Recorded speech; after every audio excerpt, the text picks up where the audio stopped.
Alright fam, listen up, because I'm about to drop some serious truth bombs today. Many of you slide into my DMs asking for the secret sauce to making bank in your 20s. And when I tell you the honest truth, most of you just blink, shake your heads, and go back to scrolling. It's wild, right? But I'm not here to sugarcoat things. I'm 27 years young, and by some miracle, or maybe just a whole lot of trial and error, I've built a liquid net worth of around $1.3 million.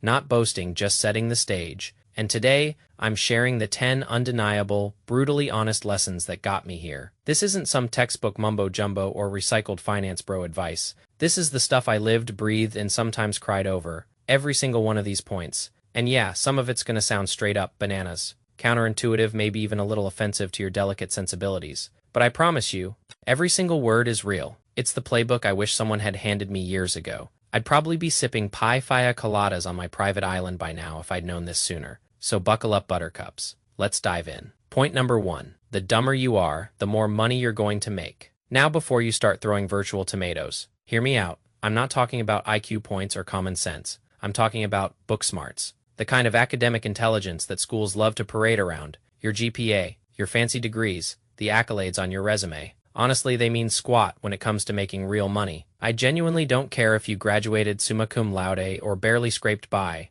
I'm not dissing education. Don't get it twisted. I have tons of respect for my friends who aced their degrees and built rock-solid careers. That is awesome, truly. But here's the kicker. A lot of the folks I went to high school with who racked up 6 figures in student debt for those prestigious degrees. They're not exactly living the dream right now. Meanwhile, some of the kids who dropped out or never even set foot in a college lecture hall are crushing it. And we're seeing this more and more, right? I graduated high school in 2016, right when the whole YouTube content game started exploding. Online business opportunities were popping up like mushrooms after rain. There are so many paths now that don't involve a dusty diploma. When I say dumber, I mean it in the loosest possible sense, not intellectually challenged, but rather the people who don't overthink everything to death. They don't spend months dissecting every single risk, every potential pitfall, every single what if. They just move, they try, they act. It's almost subconscious for me. I've been doing this since I was in middle school. I tried Twitch streaming, real estate wholesaling, private equity deal sourcing, even flipping cars through online marketplaces, negotiating deals, feeling the thrill of the hustle. The problem with traditional schooling is it trains you to see all the risks, to hesitate, to second guess. It teaches you to be smart, in a way that actively works against you in the entrepreneurial arena. While you're busy analyzing, someone who isn't overthinking is already 50% ahead, already making money. Personally, skipping the traditional university route was a massive advantage for me. No $100,000 in debt. No years spent in a classroom learning from someone who probably hasn't even practiced what they preach. So, my golden rule is just try. You need to try things, you need to fail, you need to learn, you need to figure out how to make money. That's the real world, folks. So if you dropped out, or never went, or school just wasn't your vibe, like it wasn't mine, don't see it as a disadvantage. It might just be the best thing that ever happened to you. Now, don't get me wrong. This isn't an excuse to play video games all day and expect to get rich. That is not what this video is about. We're talking about trying things on your own, putting yourself out there, and that leads us perfectly into point number 2, the gap between your income and your expenses. That, my friends, is your wealth building machine. This one is so simple, it almost sounds too obvious. Your net worth doesn't grow because of how much you make. It grows because of the difference between what you make and what you keep. That spread, that gap, that is the entire game. That's how I've built almost all of my money. And let me tell you, a huge chunk of this didn't come from investing. Investing helps me preserve and slowly grow my wealth, but you're not going to hit $1 million liquid in your mid-20s, just hoping for a crazy stock market surge, unless you happen to catch the next Intel or SanDisk wave. Good for you. But what happens? People get a raise. They immediately upgrade their car, move to a nicer apartment, start eating at fancier restaurants. They make $10,000 a month, but they spend $9,000. Leaving nothing for taxes. Let that sink in. Now compare that to someone who makes, say, $5,000 or $6,000 a month, but lives on only $2,500. They're stacking $3,000, $3,500, even $4,000 every single month. That person, my friends, is actually building wealth. The first guy, he's just living a more expensive version of broke. Now, this isn't about being cheap forever. I spend money, I enjoy my hard-earned cash now, but in your early 20s, when you're just starting to generate real income, your primary mission is to keep that gap as wide as humanly possible, for as long as possible, invest that difference aggressively,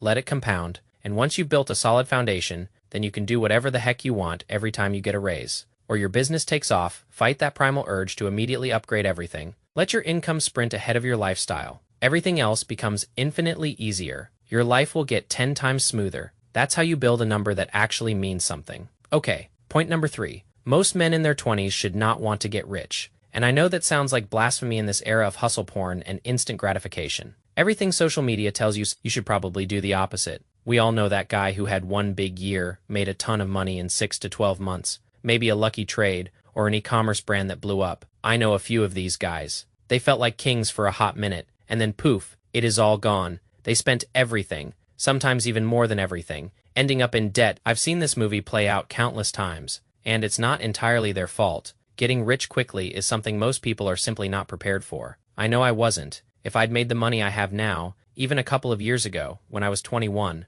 or 22, I'd probably be totally screwed. There's a whirlwind of emotions that comes with sudden wealth. The false confidence, the feeling of invincibility, that stuff messes with your head. So instead of a 6-month flash in the pan, I'd much rather you make a decent, consistent amount of money over a long period, rather than hitting a gold mine and blowing it all. That is the key. Slow, consistent growth gives you the skills, the habits, the self-awareness when you have to figure out how to consistently make $5,000 a month. Month after month, you're building a callus. It's like hitting the gym. You're actually building something durable. You learn how to retain money, how to manage it, how to manage your team, eventually your finances. You're getting reps in, practicing. The person who makes $300,000 in one crazy launch and then loses it all, they get a story, a lesson, and hopefully they come back smarter. But they have no actual dollars, no profit to show for it. So always aim for slow, consistent growth. Quick money often evaporates, especially if you're not ready for it, and a lot of young guys in their early 20s aren't. I know I wasn't. Moving on to point number 4, you need to be obsessed with your first $10,000 month before you even think about anything else.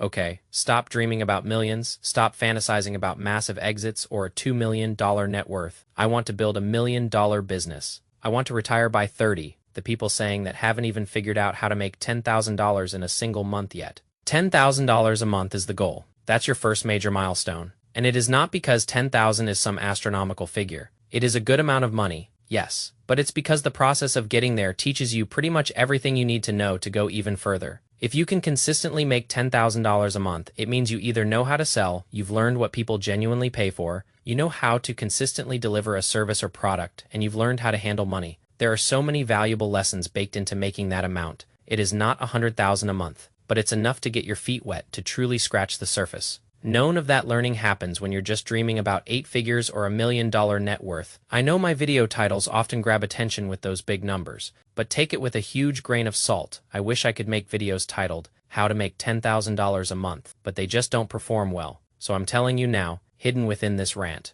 $10,000 is very achievable, very consistently nice to have. It covers your expenses, your investments. And then you start building systems, then you work towards 20 grand, then 30, then 50, and so on. Your entire life can revolve around that focus. Everything else is a distraction. Go all in on figuring out how to make $10,000 a month. And yeah, I'm biased. I hit my first $10,000 month by freelancing. I was doing lead generation and appointment setting for real estate agents. And I'm still doing the exact same thing, just in an agency format. Now with contractors handling the service delivery, but the point is, if you want to learn how to scale your skills as a service, I can help you get to $3,000 to $5,000 a month online. I'll help you pick your service, get your first few clients, hopefully in the next couple of months, definitely by 2026 year end. So if you're serious, apply below, we'll jump on a call, see if it's a fit, and go from there. Point number 5, you're going to fail 10 times before you succeed at anything. So you might as well just keep trying. Seriously, tattoo, this one on your forehead. I have probably tried a dozen things.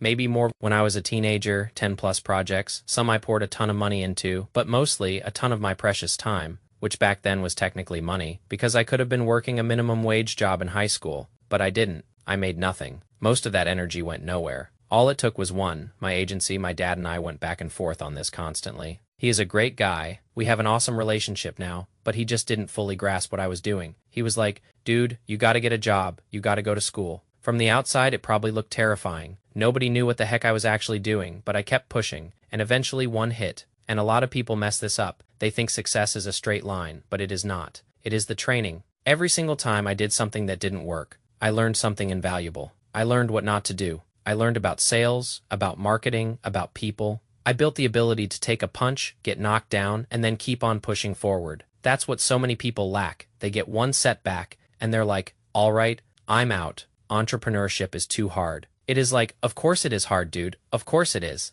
This is life. The skills you build from failing over and over again, the ability to problem solve, to keep your head up, to adapt, those are worth more than any single success, because they become a part of you. Nobody can ever take them away. So if you're currently in a season of failure, if you're trying things, whether it's YouTube, sales, or whatever the hell, I genuinely believe you're not behind. You're building something crucial. Keep going, but obviously, adapt. Don't just do the same thing 10 times and expect a different result. Okay, moving on to number 6. Copy what is already working. Do not try to innovate, at least not at first. Let me be super clear about that. You can't just copy forever, but when I was starting out, I didn't invent anything, I didn't come up with some revolutionary new business model, I literally looked at what was already working, and I copied it. I did over $2 million in sales by simply modeling my old boss's company, completely above board. He gave me his blessing. He had actually shut down his company, so it wasn't like I was stealing from him. He was out of the game. He knew what I was doing. We were good. But the point stands. I know I was blessed and lucky, but I took something that was already proven to work, and I ran with it. Innovation, especially when you're just starting, is a trap. You want to find a perfect, white belt, beginner level business model, because innovating means trying to carve out a whole new market, something that doesn't even exist yet. You don't even know if people are looking for your product or service. Whereas if you look at what people are already buying, already paying for, and you just go do that thing, the market is already there. Dude, the demand already exists. You just have to show up, create a better, faster, nicer sounding product, or a product that makes more money for someone. This applies to everything, even YouTube. We're all copying each other here in some way. The formats, the thumbnails, the hooks, none of this stuff is completely original. Obviously, don't copy word for word, but fill in your own story, your own unique angle. That's how you get ahead. That's why I'm not a big fan of AI scripts or generic jargon or anything like that. Your personality is what stands out, your story, your perspective. That's what makes it you, and why nobody can take my channel away from me. So the formula is simple. Find what is working, model it. Keyword model, don't steal verbatim, and then just add your own unique angle to it. Don't try to build something from scratch. Not until you have the resources and experience to take that kind of massive swing. Start with what's proven, please. It is how you're going to make actual money in the beginning. Moving on. Number 7, reject hustle culture. The goal is maximum output for minimum input. Or sorry, I think I said that backward. Minimum input for the most amount of money to come through. I'm talking about money here. Obviously, there's this whole toxic narrative out there. You gotta grind 18 or days, no days off, sleep when you're dead. I'm not saying you have to do that forever. You actually shouldn't. There will be seasons for it. I went through 1 year where I was literally working like a dog. But the ultimate goal, the actual end game, is to build something that produces maximum results for the minimum amount of your personal time and energy. You shouldn't want to work 18 whole days forever. I really resonate with Sean Perry's thinking on this. He talks about it on his My First Million podcast. A really good podcast, by the way. When I heard him, I realized I'd been doing it subconsciously my entire life. Even with chores, with school, I was always thinking, how do I get the outcome done as fast as possible? How do I shortcut the process without sacrificing quality? And it wasn't perfect, right?